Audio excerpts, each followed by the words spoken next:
Have you guys ever had a pet that you would do anything for? Or even maybe if you didn't have a pet, but you loved them so much that you would just do anything?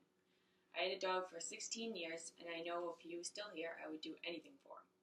All animals are loving and caring, just like humans, depending how you treat them and raise them. Some animals are even considered our ancestors. Thinking about how you would feel yourself if other human Think about how you would feel if you were trapped in a cage to be seen by millions of people every day. Not get to choose what you do with your life, only get to eat what the workers give you. According to Zoe Gillow from Mic.com, Costa Rica has made a bold, inspiring decision. Their new environmental creed of no cages is one that people around the world ought to listen to. Wild animals belong in the wild, and anything less is not enough.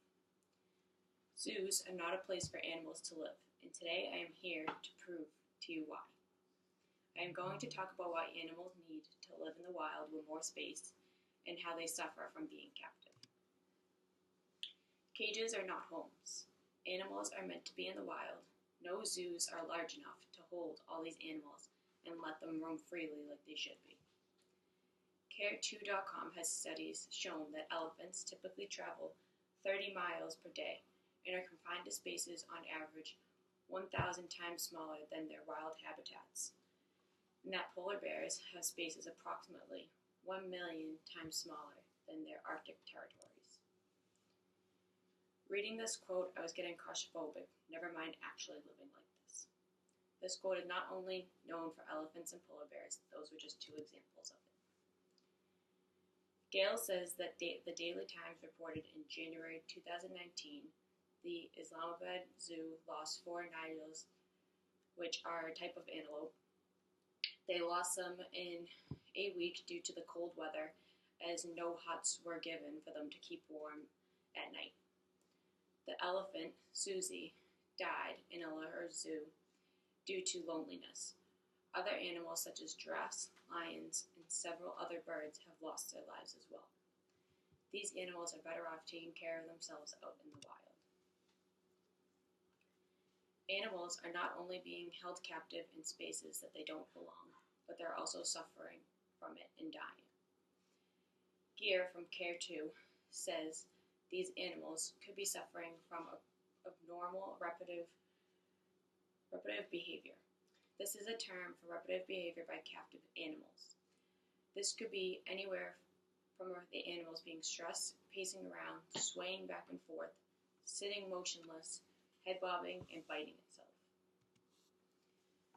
Francisco from Escojos says captive polar bears, for instance, spend much of their days pacing back and forth. Clouded leopards pluck their fur out. Researchers believe that these animals suffer because they're too confined to carry out their normal routines.